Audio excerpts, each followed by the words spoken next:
And this goes back to the comments from J.C. Treader 2 years ago on the Ross Tucker podcast about disgruntled players. And I can't say you should fake injuries, but, wink, wink, nod, nod. Yeah. I had a conversation with someone yesterday, and the light bulb finally went off.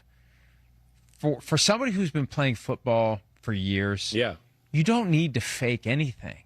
You can identify. It's not faking, it's focusing. I've got this chronic issue in my foot. I'm not sure I can practice. I've got a herniated disc in my back. It's bothering me today. There are ways to legitimately, because they always say by November, no one's 100%. Hell, by August, nobody's 100%. No. There's always something you could point to and say, I can't practice. So with Hendrickson, with Terry McLaurin, and with Michael Parsons, who didn't hold out, but who was never going to hold out and wasn't going to incur the fines. And I think from Parsons' perspective, the idea is it's more of a distraction if I'm here than if I'm not. With the Cowboys, I think they welcome that, though. But the reality is you don't have to fake the injury because there's something on your body after 20 years of playing football that is not 100%. Yeah, I mean, listen, I saw what you wrote yesterday, and it was well said, well written for the first time in your life. Good job. Way to go. Thanks. But I knew there was going to be something there. As you were saying, it's like, wait, does he feel okay? I think you're exactly right. And I can speak from personal experience. I've kind of did this before in my career. When I lost my spleen, went on IR the next year, didn't play then I come back 2008. And I'm practicing, but I'm not normal. I'm not. And I can feel I'm not normal. And because I'm not normal and things in my core are still not working, when I was throwing the ball, I was having, my hip flexor would hurt. It would hurt. I'd be like, man, it's not popping or anything, but it feels like I have a bad day or whatever. I could really hurt something. Then we get into I play in the preseason. They're bringing me along slowly. And then Gruden wants to throw me out there in a game. He wants me to start and go. And I'm like, I have no chance of being able to really go out there and be the guy that I want to be. I'm just getting some rust off. I'm still not throwing the ball normal, doing anything like that. I'm trying to suck it up a little bit with some of my physical issues and go all right, I'll be okay. Let me warm up real good. I don't know. Let me try to make it happen today. It was like a daily fight for me. And we got there and I'll say I feel like they were setting me up for failure. They wanted me. I felt like Gruden was throwing me out there to go, hey, look, he ain't worth a damn anymore. We're cutting him. See you later, okay? And two, I knew I couldn't go out there and function at a high level. I knew it.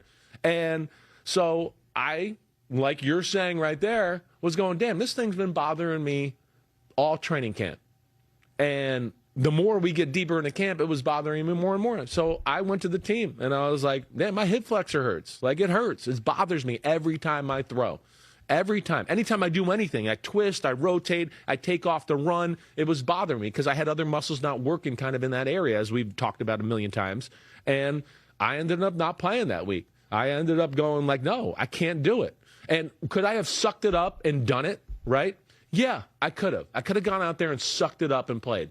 But I knew I was at a tipping point in my career where I was like, I'm not faking an injury, but I'm letting them know that I have something wrong here, and you're not going to put me out there right now in a very sensitive part of my career to make me look like crap. And that's kind of the thing I pulled. And I haven't really told a whole lot of people that story before. Well, but the reality is there's always going to be something like that for most players that you do find a way to fight through. Yeah. And you do. Right.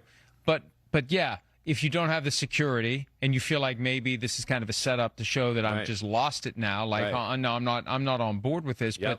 But there's, whether it's a hip flexor, whether it's bone spurs, whether it's whatever, and that's the point. You don't have to do it. That's what makes what Treader said even more idiotic, because no one who's been in the NFL long enough to be in a contract stalemate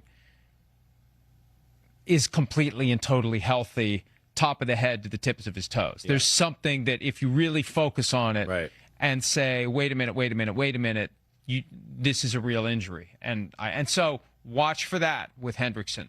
Watch for that with McLaurin. And watch for that with Parsons. And if they lowball him and he doesn't sign before week 1, it's going to get interesting because he may have a back problem that keeps him from playing. And we'll see if he goes through with it. It's one thing to say, well, this is what we would do. It's another thing to say, I'm not going to go out there and play in a game, even though I could if I wanted to. Yeah, no, I know. And with both scenarios, the one thing I will say is the team's going to be in their corner of the player, 100%. And most times that's the case. But every now and then, Brandon Ayuk with the 49ers last year, that team wasn't all on board with what he was doing and how he was handling that situation. You know that. You've heard that from people out there, right? This is not like some inside scoop, I'm telling you.